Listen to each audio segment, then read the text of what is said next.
The Battle of Britain is about to begin.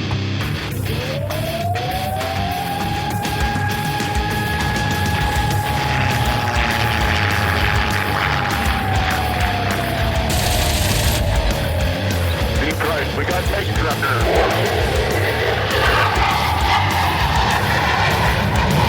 Let's follow a range on Detroit. I do not have that on the target right now. I've got a couple of these right in front of me. I'm going after it. Right, I got him. Welcome back to the Lead Pursuit Podcast. Tonight feels like we're standing in, well, a virtual vendor hall. Tonight, we're going to talk to Cory from Cigar Box Battle, purveyors of fine gaming mats since when, Cory? We've been making mats since 2016 from Nashville, Tennessee. Nashville, Tennessee. Well, you're just right up the road from me a little bit. I still have not bought one of your mats. I feel bad. I've used them a lot. People who've had to sit through our midway games out with John Russell, either at Twisted Lords, Gathering of Eagles, a couple of the other ones. They're used to seeing the gaming mat out there, and I've really enjoyed using them. It's like everything else in the vendor hall. There's only so many dollars and so many things attracting your attention. But you know what? We'll have to remedy that soon, especially with all the new stuff that I just saw hit your website. So I'm having mat withdrawal, I guess is the best way to say it. But tonight we're also joined by Brett and Steve. Brett, how are you doing down there in lovely Florida? Doing great in balmy Florida, yeah. Balmy Florida. Yeah, we the rest of us don't want to know about it. It's 30 some odd degrees, but that's probably balmy to Steve. How's everything going in the Great White North? It is. Another snow today. Counting down the days till we're actually going to head down there to Florida and pay Brett a little visit. So Cousin Eddie's coming, Brett.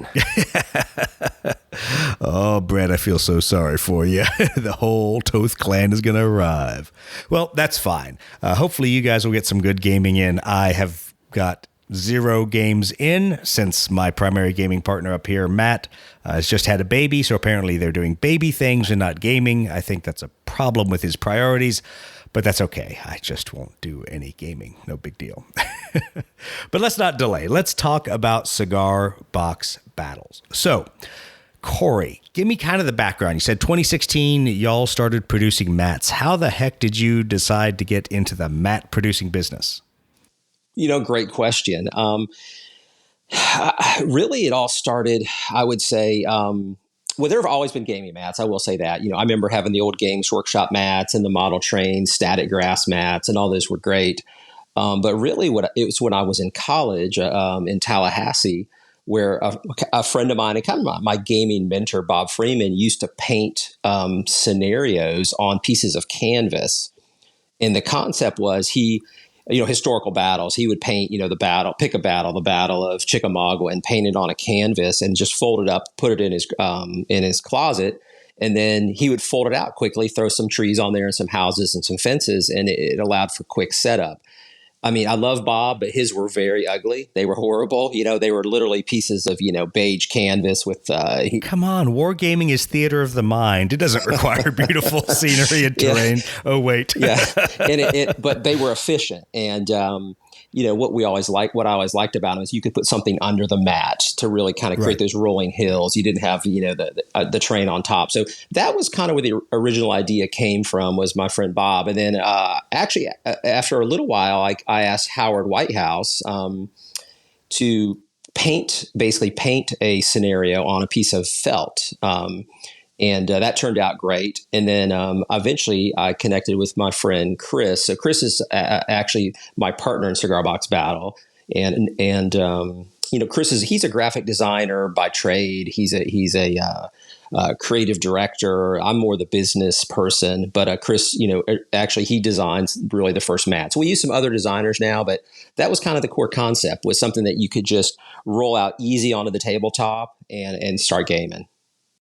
Awesome. Well, it's kind of funny because the mats that I've seen and used from you all are generally the fairly generic terrain. It's either all water or kind of like a countryside terrain.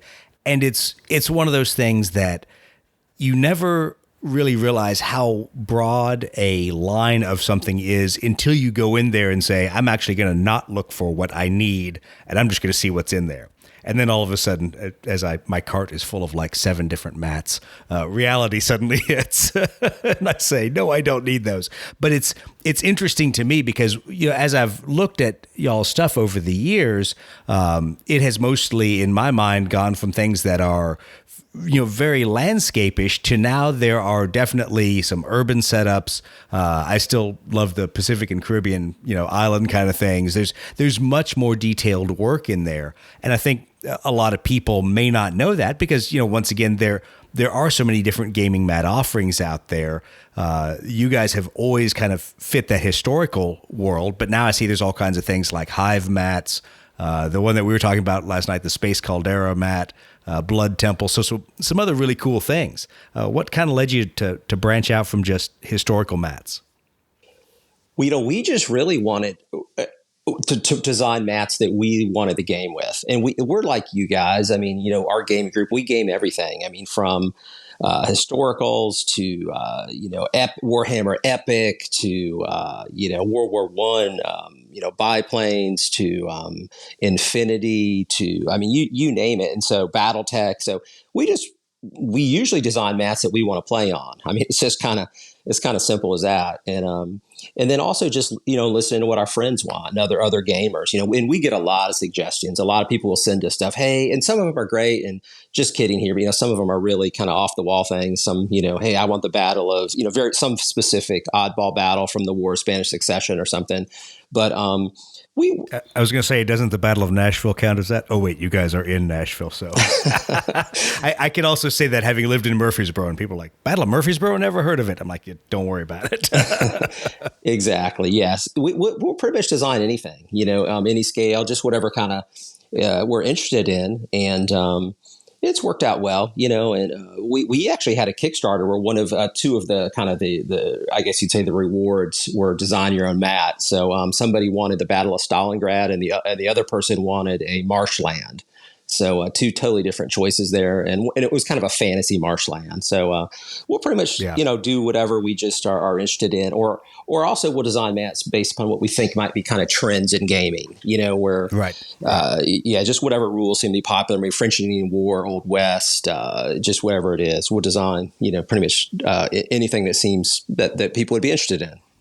Yeah. Well, Steve, you're in luck. They've got the 4x6 Gettysburg full battle map just for you, because I know you've been dying to put some epic ACW out there. Absolutely, man. I was really, I didn't bore my kids enough with a 3-day vacation to Gettysburg, so now we're going to reenact the whole battle for a month on the Christmas, the kitchen table. They're going to love it. You absolutely should. I think that would be awesome. They will really hate history by that point. Well, it's cool because there's a couple different sizes you guys offer. Obviously, the standard 4x6. There's 3x3s. So the nice thing is there's different options for different kinds of games. I did notice that you've got a couple officially licensed ones for like Rangers of Shadow Deep and some other things. How have you guys kind of fallen into some of that part of the business? We did. We first started working with Osprey with John Hill. John Hill wrote Squad Leader and Johnny Reb, and we started. He was somebody we actually I had met, and he came into a few Nash cons and hung out and got to know him a little bit. And he actually encouraged us to start the business. He was one of the, I guess, people that said, "Hey, just do it," and. So we did. We actually licensed some mats to Osprey first from Across a Deadly Field. That was John Hill's set of ACW rules, and so those mats are actually the artwork from the book, and those were officially licensed. And then just kind of having worked with Osprey, we met Joseph, who wrote Frostgrave and Ghost Archipelago and right. Those rules. And so when he wrote Ranger of Shadow Deep, he likes our mats, uses our mats. And so we basically worked out a licensing deal with him to do the official Rangers of Shadow Deep mats. And those are 3x3 mats. They are fabric. They're not really a fleece. It's a slightly different material than what we normally use. It's actually thinner, but what it does, it allows us to print it at a little higher resolution, which for those smaller mats makes all the difference. On the 6x4s, you don't really do that. Yeah, because exactly. And that was one of the things, because we've used one of y'all's Ocean 6x4s for our Midway battle. And it works out great at the scale you're at, but I can see how being on that fleece, if you were to a much more constrained size, then all of a sudden it wouldn't necessarily be as focused as you'd want for the game. So that makes sense. With some of the changing technology and printing and things, are you guys looking at offering more types? Are you mostly going to stick to the fleece mats? What do you all think? We're big believers to just kind of stick to your core business and stick to what what works. So we've looked at neoprene and some other things, but we really are going to stick to basically what we call our 6x4 fleece blankets. They're actually larger than 6x4. They're almost actually closer to 5x7. But the concept is you throw it on a 6x4 table. We put some hills underneath, and it allows for the hills, and it also allows for a little overhang. And plus, every gamer, you need some room at the end for your drinks, for your dice, for your markers. So you get that 6x4 plane surface plus some, and a lot of people have. Well, and that was why I threw one of your mats back at John Russell. I was table constrained, and he threw me your ocean mat, and I'm like, take that thing away, that's too big. But because it is, you're right, it is a little bit bigger than 4x6. Yeah, and it works out well. I from having run a couple battles on it. I know we've talked in the podcast about different materials, and yes, we are kind of neoprene aficionados in a lot of those ways, or addicts maybe is the case. But after a while, you get tired of carrying those to multiple events, and that's kind of the problem we're in right now. Is as we've branched out into several different games, now we need more than just 3 game mats to go and do things, and that gets painful with heavy mouse pad neoprene kind of material. It does. That was one of the things we wanted to go light, so that was intentional. So we use kind of a light fleece that really you can take one of those and just throw it in a backpack. I mean, that's really what I do. I'll take a mat, throw it in a backpack, throw some dice in there, and take a couple containers and head over to the local gaming store and set up a game. The fleece travels a lot lighter. And I know John Russell, that's one thing he really likes about him, is he can take, 10 of those and throw them in a Tupperware, a large, storage container and take them to a con. Oh, they're large Tupperware containers. They could actually be, fast food bags, whatever he stores. yeah, whatever it works. John stores in whatever he flexible. has. That's when I get a shipment from him, half the time it comes in a different box than I expected, but whatever. That's why we love John Russell. Brett, have you had a chance to play on many of these cloth mats before? I think we played on a desert cloth mat at an event, and I know it. GOE. I can't remember which one it was. I'm thinking GOE New Orleans. That was probably what was on our bolt action demo, right? That's right. That's where it was. It was because it was John's bolt action map was where you guys had the fleece. Oh yeah. That's right. I knew I saw one, and it worked well. And I was looking on the website, and I was checking out. I think it's the Stalingrad one. I was trying to find the ones that I thought had the, maybe the best scale for like Blood Red Skies or whatever that had. More than just like kind of generic, like if it's an overall landscape, like a desert or an ocean or like a snowy scape, I think, there's a lot to choose from. And I was looking for the ones that I think there was like a European Fields one that looked like it caught my eye, and that Stalingrad one caught my eye. I'd like to see that. Yeah, I've looked at the Stalingrad one a couple times, and I think my only problem is every time I look at it, I go, wait, that's way too green. That looks way too nice and lush. That can't be Stalingrad. So that's fine. It's whatever fits my mentality for what we're going to do. Because the long story short is we're going to have to change how we do business a little bit with the number of things branching out into both Aeronautica and Blood Red Skies and doing both at Adepticon. I think we're going to find ourselves either mat overloaded or carrying 2 suitcases full of mats. Yeah, something like a snowy plain or a desert would probably be really good for any of those. You could play different genre, I guess, with all those, right? Yeah, absolutely. Well, Cory, what are some of the challenges that you guys have run into as you've tried to either generate the art, commission the art, do the art yourselves with a crayon? What are some of the problems you've had just at least on the art side, filling out the line as big as it is? Well, the art. So Chris, my partner in Cigar Box, he's really the artist. He designed most of the original mats, and it's really just pleasing everybody. And also his style has changed. If you look at our mats, we don't have them, listed like this on the website. But if you look at the earlier mats, there definitely is kind of an earlier style to them. And I think the mats have gotten a lot more sophisticated over time. Well, they have, and I don't say this to be a spear against him. It's just you can tell as people's style evolves. There absolutely is a difference between the older style mats and what's offered now. And once again, it's wargaming, so people want different things from mats. And I've seen some super stylized stuff out there that people are good with gaming on, and then people that want super hyper realistic, photorealistic mats. It's kind of to everyone's taste. That's right. It's just really, it's kind of like, I like to say it's like music or food, it's just some people like certain, music and they don't like others. And some people really love our earlier mats, and, they actually look a little kind of almost cartoonish in a way now. But once again, stylized, I think it helps some people because it doesn't put the focus on the mat. I know we were in the middle of a discussion today as a couple guys were asking about taking photos of, aerial wargaming, and how do you get the photos to not just look like a jumble of metal and plastic pieces and some kind of mat in the background with a bunch of bald guys standing around a table, But part of the problem sometimes is super photorealistic mats. Either your aircraft have good camouflage painted on them and they kind of blend in, or the mat is so beautiful it detracts sometimes from the miniatures as you're taking the photos. So I think there's something to be said for stylized kind of drawings, and especially depending what scale of game you're playing, because I still chuckle looking back at the a couple of the Napoleonic and then obviously the Gettysburg mats.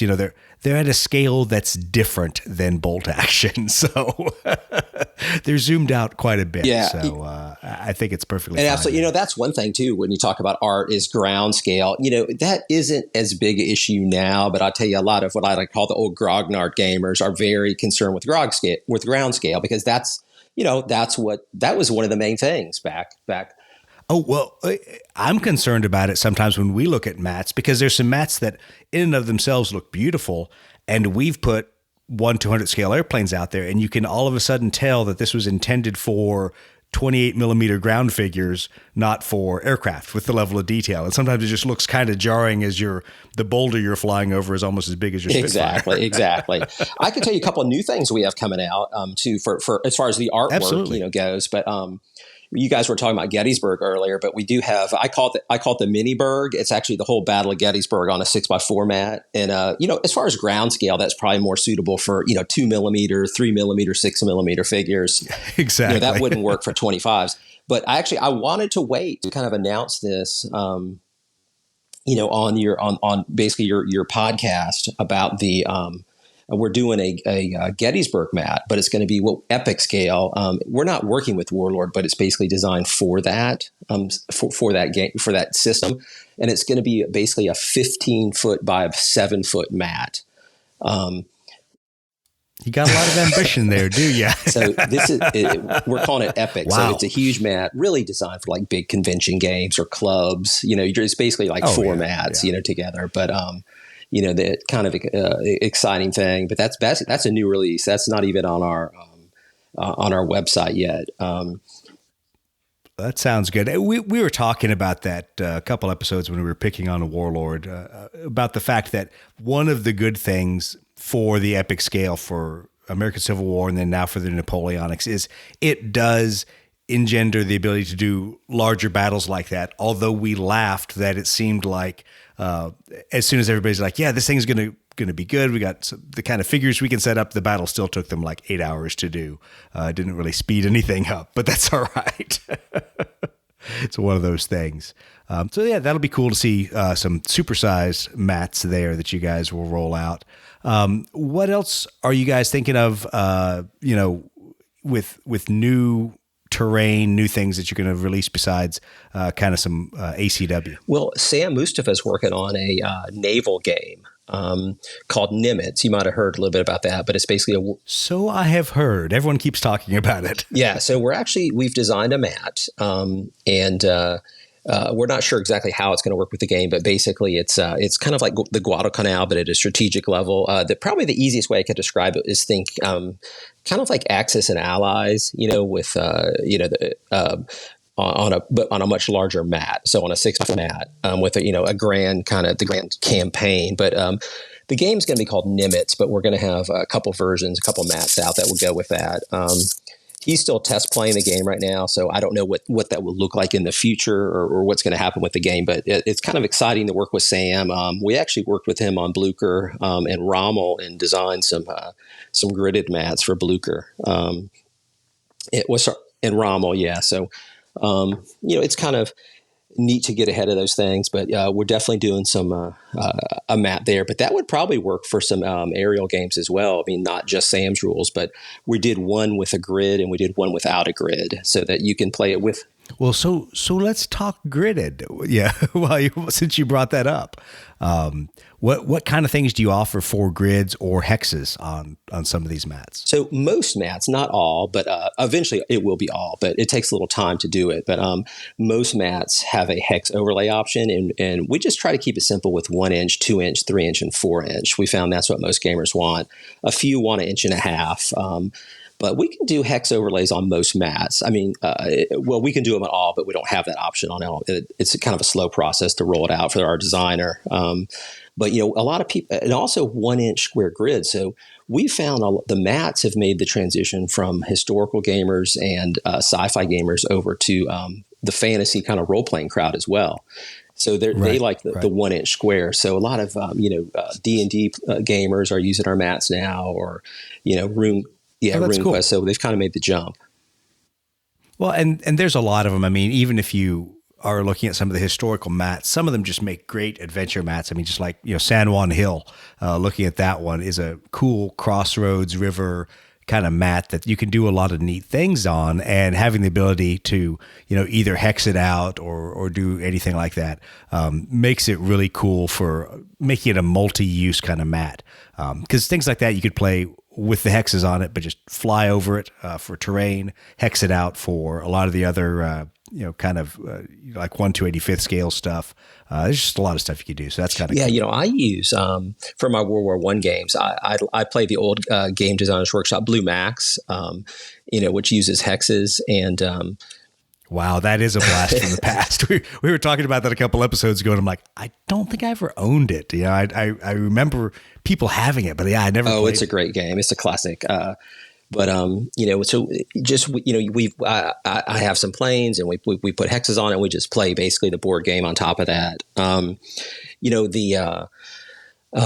the command and color. Some of the board gamers will add hexes to the mats, and then can basically play their essentially a board game with miniatures on top. So that tends to work very well. Right.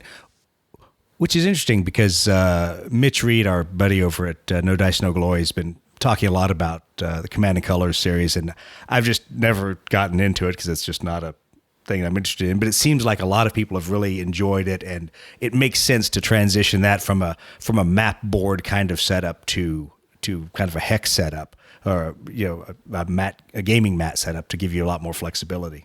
Yeah, that's kind of like the perfect system, going from like the board game miniatures crossover, like Memoir 44, and and a lot of the board games, they work perfect with miniatures as well. And so with the mats, it's ideal as well. And also, again, you can put the hills underneath the mats to create the rolling terrain. See, as soon as you said that, I can hear the wheels turning, even though they won't be turning until he listens to this podcast when it comes out.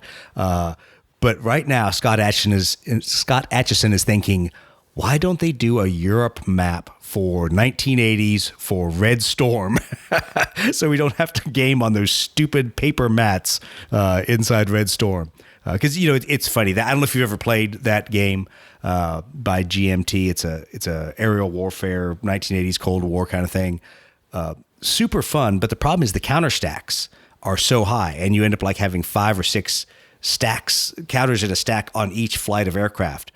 And we've all looked around and said, man, this would be much easier if you had like a 2-inch hex on your map, or even a 1-inch hex. You had room to spread out some of these counters a little bit, so it's not stacked to the ceiling. So. Yeah, exactly. Have to try I things think like look that. is everything sometimes, and I think that's really the big appeal with the miniatures. It's just the visual appeal. I love board games. Don't get me wrong, but there's nothing like a well laid out miniatures game. With great looking terrain. It takes a little extra time to set up, but I think the payoff's there. Yeah, it definitely is. And the nice thing is obviously with a cloth mat, you can put the hills underneath pretty easily and make them kind of conform in ways you can't with some of the heavier materials. So that's actually kind of cool. I haven't had to do that much, once again, because generally we've been doing aerial. So everything's gone on top of the table. But that's still, especially if you're doing stuff that's either 1/285th, so you're putting some vertical development in there to make it difficult for armor and air attacks and artillery and stuff like that, or doing it at other scales like 28. It seems like it'd be pretty cool. Oh yeah, one of my new projects. I mean, it just started on it, but I'm doing micro armor. 1/285th scale. I have a warm spot in my heart for micro armor. I just haven't gotten back into it. But I'm gonna do I want to do early war. So where the armor's not so overpowering, like mid or late war. In North Africa. Right. So a desert map, but a lot of rolling. You can just throw socks under the mats, t-shirts, whatever, to create these rolling hills and. Just kind of mix it up with Italians, Germans, and the Eighth Army on a desert mat with micro armor. But I think that all of a sudden that has a lot of appeal for me. Yeah. It's funny for me. Most of my 1/285th gaming was modern stuff, and it's just the things I kind of like to play. I had a handful of 1/285th. World War II, and I think every once in a while I'd put them on the board with squad leader just to give it something other than the counters out there. But I have not gotten back into that scale, which is probably a good thing as I'm looking at my display cabinets full of other things, especially 1/200th airplanes that seem to be taking over. No thanks to Casey sending me a bunch more. But I guess that's the problem of having a 3D printing friend is all of a sudden you end up with more miniatures than you know what to do with. All right, well, let's talk about some of the different kind of options you have for the hexes. You said it's not on every single mat. So if somebody comes to you and says, hey, this mat doesn't have hexes on it, what can they expect for kind of the turnaround time when you might be updating some of those? Well, if you go onto the website, you see a mat you like, and you want try to order it, it might have a drop-down menu. If for some reason it doesn't, it's usually the newer mats.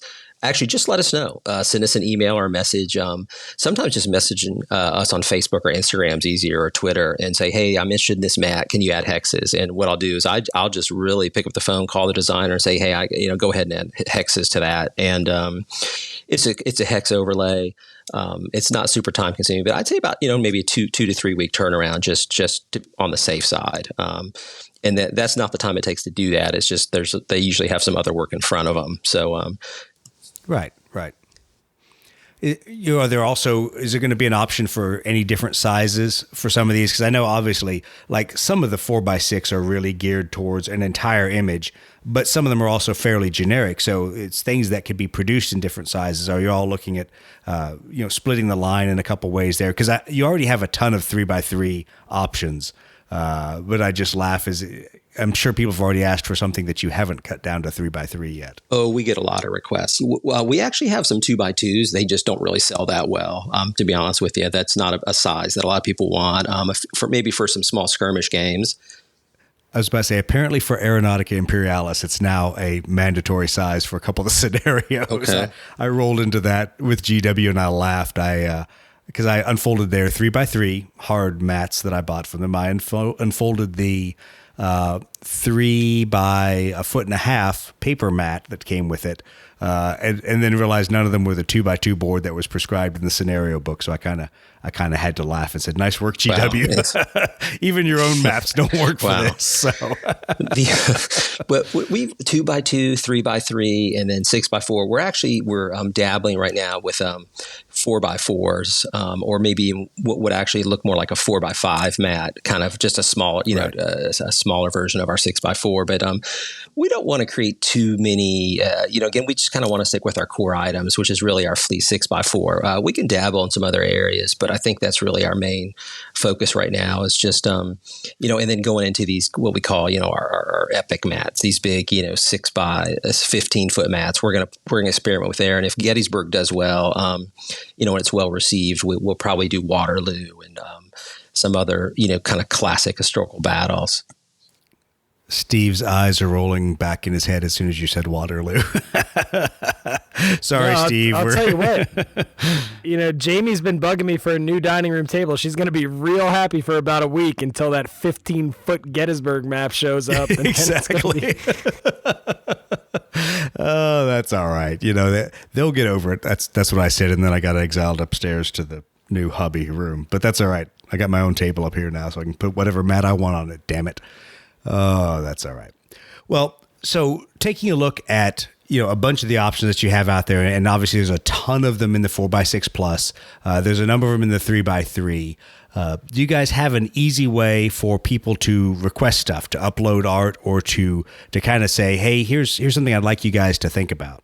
I think the easiest way is just social media. Just send us a message, and we'll ask a lot too. Like right now, we're actually working on mats for this year, and we're looking for some great ideas. We're kind of,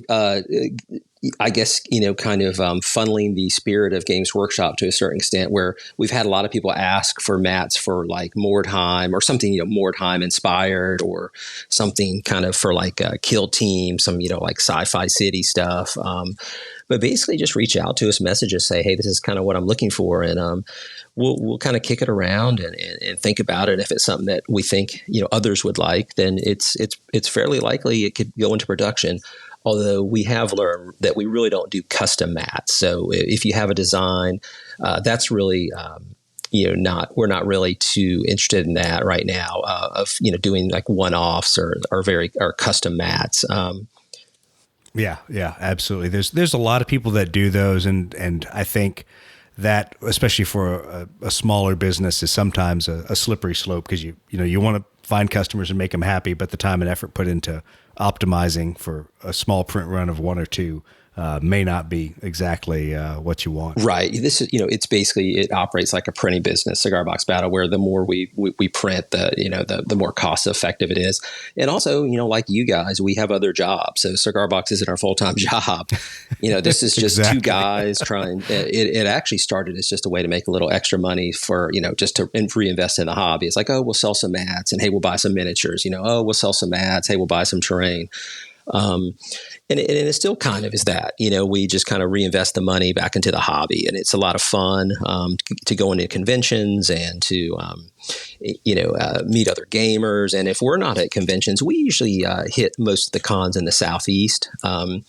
But if it's not us, we've got some friends that actually will, sell our mats at other cons. We've got Battlefield Terrain Concepts, Doug Klein. He sells our mats at Historicon and Cold Wars and Fall In.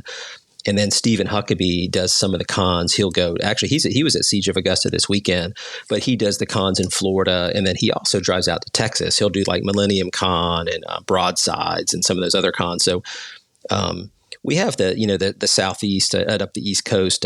Usually you'll see either us or somebody at a con selling the mats. Yeah, it's kind of funny how I guess ubiquitous is the big word of the day. Y'all's mats are out there, and that's a good thing, because it's really nice to see I say local to me, because you guys are just right up the road from where I live in Huntsville. But what's kind of a local business, a bunch of hobbyists trying to have a good time and trying to put things out that the community is going to want to use and is going to enjoy. And to see you guys do so well that I keep running into your mats pretty much everywhere I go. But that doesn't help me. So right now I was kind of circling back to one of the other projects that, you and I had talked about months and months ago, and I've seen it on the website, double-sided mats. Where are you all with that, and what's the road ahead? So we did double-sided mats as part of a Kickstarter.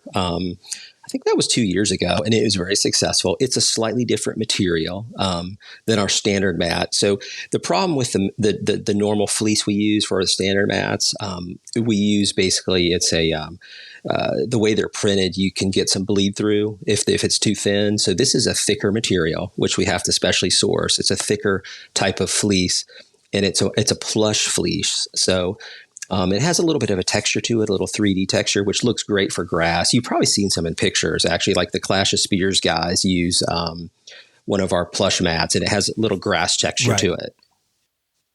Yep. Yeah, I've seen them. I just have not seen them in person. But yeah, I know the one you're talking about. That's kind of the green and dirt colored one as well. And so those, because they're thicker, we can print double-sided. So actually, those should be on the website.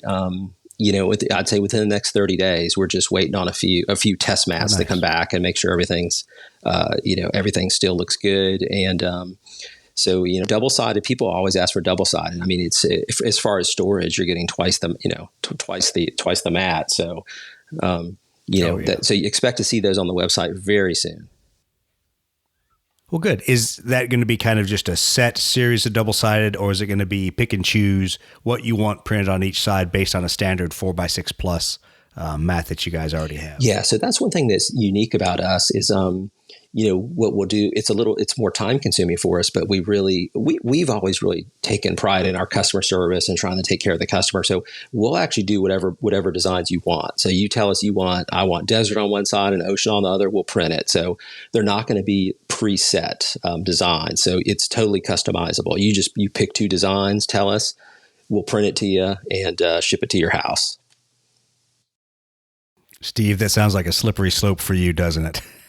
Yeah, it does. But you got to spend your money on something, man. Yeah, exactly. Brett. I was going to say, Steve can get that, the Caribbean islands for his oak and iron jam and his parrot, on one side. And then get Pacific Islands on the other side for some, Midway stuff, or Guadalcanal or something. Yeah, I think that will be good for a lot of us gamers, because I know we tend to get pigeonholed into having the same mats over and over.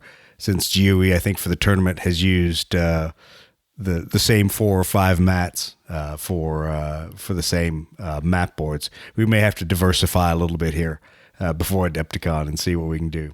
Well, that's good that you guys have that coming to the web store soon, so people will be able to order and pick and choose. I personally am excited about that because you and I have talked about it. We've tried to see a couple different things we could do, and then having that especially for aerial gamers, because so many times you get kind of shoehorned into a specific theater, and I'm sure a lot of people come to you and generally complain about, well, I've got all these mats for European fields. What do you have for the Eastern Front? And kind of get you guys to lead them down the primrose path to buying more mats. Absolutely, we're here to help, so to speak, right? Yeah. Yeah, help separate us from our money, which is, I can't say much. We're kind of in the same business sometimes with our 3D models or 3D printed models that we sell. Well, that's cool. Was there anything else you want to talk about? Anything gaming wise that you've been doing recently, or anything hobby related that's really been a big impact in the first part of 2022? Well, just the Gettysburg mat. I wanted to save that for your podcast to kind of talk about that. We're really excited about that big epic mat going out, and we should. I'll start putting pictures on the website soon. I'm just waiting for the weather to get a little better here, so I actually need to take it outside. It's not. You can't. It's almost. I really can't even set it up in my gaming room. Yeah, I was about to say, that's something that even in your garage you probably can't do unless you drape over a car or your workbench or boxes. Exactly. Actually, I did one test shot. I had to lay it out in the driveway, and it's it's bigger than the car. So, and then just as far as personally what I've been doing, I've been just doing a lot of painting right now. Some gaming. We had a big War of the Roses game over here in 25 mil, a bunch of guys. We had Kurt from Miniature Building Authority. I think you probably met him at NashCon. He gets to a lot of cons. And, right. We had the Clash of Spears guys were over here, and, we had a lot of guys over did a big battle in the garage. War of the Roses. I've been painting 25 millimeter ACW, and I've been getting into Napoleonics actually lately. 25 millimeter, but a little different period than the norm. I've been getting in the early Napoleonics, so like the bicorns, 1806 Prussians. Yeah, right. that I've avoided that period and I will continue to avoid that period, but that's all right. I think I have just horrible nightmares of painting little Napoleonic figures years ago as a kid. So I'm like, all right, never want to go back to that period and do all that again. I'll just go to Space Marines and airplanes, and that's good enough. Well, that probably also means that Matt and I need to drive up and bring some airplanes and harass you guys into playing some Blood Red Skies or Cold War ACM or any one of those games. Oh, absolutely. We're always up for a game. And one thing I've been doing too is I broke out my old Rogue Trader book from the late '80s, and I've been trying to buy. I have some of my old models, but I've been trying to pick up a lot off eBay of some of the old original Rogue Trader Space Marines, and those figures are just they just touch that nostalgic spot. Oh yeah, because I have to laugh. So it's weird, strange things that cross over here. So. Since you mentioned Tallahassee, you obviously attended that fine Florida institution, Florida State University, I'm assuming, right? That's right. Well, I went there for a year, and actually that's where I started playing Rogue Trader. Now, thankfully, I did not finish my college education at Florida State, because if I'd stayed any longer than a year, I would be pumping gas right now. I would not have graduated. I would not have finished college. It was way too much fun.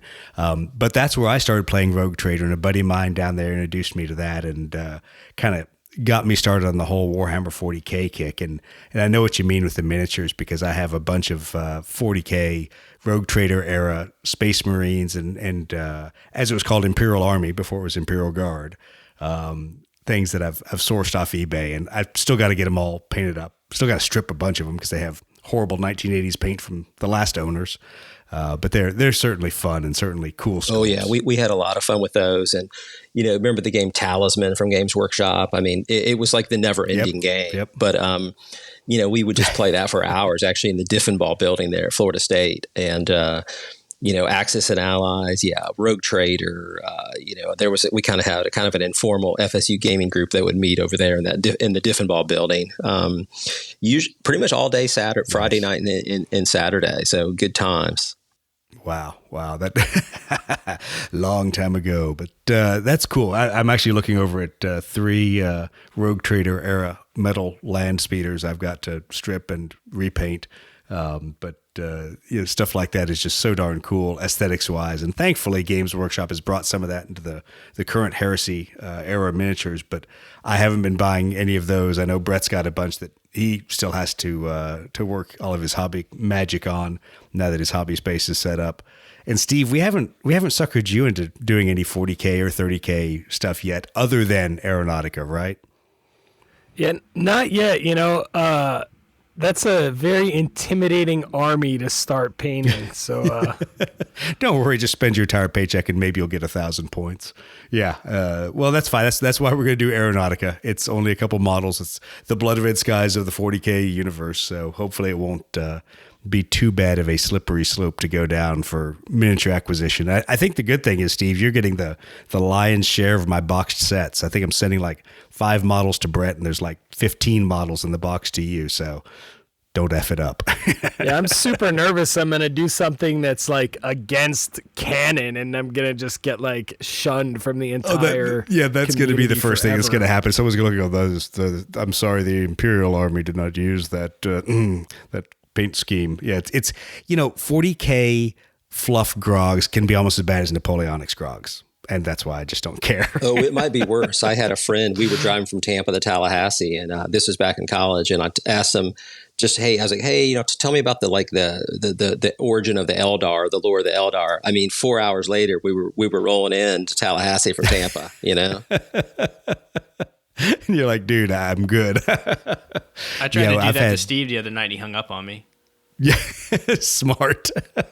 Yeah, well, you had to relearn all your terms now that it's Eldari and no longer Eldar and Asarani and whatever, all the new free IP terms or IP free terms. I got chastised by the staff at the local GW store because I actually said Eldar and they corrected me. Exactly. I'd like some Eldar cards. I'm sorry, sir, we don't have Eldar cards, but we have Eldari cards if you'd like to buy them. Yeah, it's a whole new game system. Whatever, that's all right. I'll keep calling them Eldar. Well, cool. Well, thanks, Cory. I really appreciate you taking the time to talk to us and tell us what you guys have in the mix. It'll be exciting to see the epically scaled epic Gettysburg map there and see how that mat rolls out at conferences. It'll be nice to watch people push like 7 tables together to cover something that size. But as we've talked about, that's kind of the purpose of cons. Play the games you don't get to play in your own garage. Yeah, that's right. I think cons are a great way to just jump into some rules you haven't tried before, try some epic games. I know what I'm going to do with the Gettysburg mat is I'm going to probably do something, very large where the units are, divisions, and the game plays pretty quickly, almost like a board game. So, you want to play the whole 3 days of Gettysburg in a 4-hour session, so, so it's something that moves fast and furious. Right. So, and that's going to look great. So that's my plan of how I'm going to use the map. But, Nimitz from Sam Mustafa, and I think that'll have a lot of great crossover for the aerial gamers, for World War II gaming. And, just kick us your ideas. We've talked about some things, throw us some ideas, and we're always happy to work on things and collaborate. We love collaborating. We've done some collaborations with the Flint and Feather guys. That's a skirmish game. Kind of set, before the French and Indian War, and even pre-contact, really. We're always looking to collaborate. Same thing, Clash of Spears. Really, those 4x4 mats. We're collaborating with the Clash of Spears guys to that's the size that they like to use. So. We're always open to collaboration. So I'd like to hear from everybody, and we try to stay active on social media, and you'll see us at cons, and we just want to have a lot of fun. That's our main thing. It's just roll dice and game have fun. Well, what are the next series of cons you think you're going to be at least in early 2022? Well, we missed Siege of Augusta, which was actually this past weekend. But we'll definitely see us. You'll see us at NashCon. You'll see us at probably Siege of Augusta next year. You might see us down in Orlando and also Recon. You'll see Doug Klein, and we might go up there as well at Historicon. But we'll try to get as many cons as we can. It's just, again, I think sometimes real jobs in life get in the way a little bit, obviously. But as long as Oh yeah, we're running into that too, since Steve and Brett both abandoned me for Twisted Lords this year, but that's all right. That's one of those things, and I don't think we can allow Steve to go back to Historicon. Steve, are you planning on making a repeat appearance there, or is your checkbook going to scream when you walk in the door? No, man, I'm good to go. I'm counting pennies right now. I'm shaking kids down at work for their lunch money as we speak. So the teacher's beating them up for their lunch money so he could buy more stuff at Historicon. Yeah, I know how that'll be. Well, for us, it looks like, knock on wood, if everything still goes as planned, the 4 of us, me, Steve, Brett, and Casey, will be at Adepticon. So we'll do that in March. There may be an event Casey and I do in Texas for Aeronautica beforehand, but we'll talk more about that in a later episode once we get more of the plan together. And then our totally messed up plan for Gathering of Eagles is that as many of us as possible will be at Twisted Lords in Oklahoma City. So for anyone listening, those are the big ticket items we have. We know there's going to be a lot of other Blood Red Skies tournaments out there. And gatherings. Obviously, Jason and Dan and some of the guys in the Bay Area have been doing a bunch of events, and that's a good thing. When conventions are happening, they've been having both Blood Red Skies narrative and then working towards some tournaments. So what I'd say is everybody keep us posted. We know there's still a lot going on, even in this phase of the pandemic, where some events are canceling, some events are still going, some events have changed their policies. Our philosophy here at Lead Pursuit is we're just going to be flexible, and we're going to roll with the punches, and we're going to show up to the events we think we can make it to. So we'd ask everyone to kind of have that same level of flexibility and patience, and please keep going out there and gaming and getting together when you can with your friends, especially as most of us recognize that the gaming keeps us sane. But I'll also make a plug, since I know Steve and Brett have been on there. Tabletop Sim. If things are not going your way, if you can't necessarily get a game in, Tabletop Sim is there, especially for Blood Red Skies. And if anyone is on there and can't find an opponent, please shoot us an email. We'll help pair you up with some other Blood Red Skies players on TTS, or maybe Brett and Steve are tired of playing each other in their long campaign and getting the crap beat out of them. And you can go in there and school them a little bit. But please drop us a message. We've had a lot of good conversations in the last few weeks. So I'd like to thank everybody that has been giving us their feedback about episodes, about things we should be talking about different topics to delve into. And I'd like to thank all of our guests, especially tonight, Cory, jumping in kind of a last minute put together where we both were talking. We said, well, why haven't we gotten on the podcast yet? I don't know, because the dummy that hosts the podcast didn't say, let's get on a podcast. So Cory, absolutely thanks for jumping in and talking about cigar box battles. And I guess this is now I'm out of excuses for going and buying any more of your mats. Well, hey guys, Doug, Steve, Brett, thanks for having me on, and thanks for talking cigar box battle on gaming. I mean, I could talk gaming all night. Just love hanging out with gamers and chatting about the hobby. And we'll see you at a convention. And make sure when you come by, Doug, Steve, Brett, just we'll make sure we give you what we call our friends and family discount. All right. Appreciate that. I will do my best to steer clear, or at least hand my credit cards to the wife before I go over there. Might be a dangerous time, but hopefully we'll be back at NashCon this year because it's so close. I have no excuse for not going. I don't know if I can shame Steve into coming down again. I don't think he wants to return with a couple $100 of cowboy boots courtesy of his wife. Did that work out well for you, Steve? Yeah, it worked out great. It was excellent. Tell Jamie she could go shopping with my wife anytime because I don't think my wife bought anything. Oh, well, awesome. Well, thanks, guys. Really appreciate it. Thanks for listening. And for all the listeners, please go out there and rate us, give us feedback, and on social media, talk to us and give us a little bit of information about what you want covered in the coming year. We look forward to seeing everybody around the gaming table, and we'll talk to you all next week.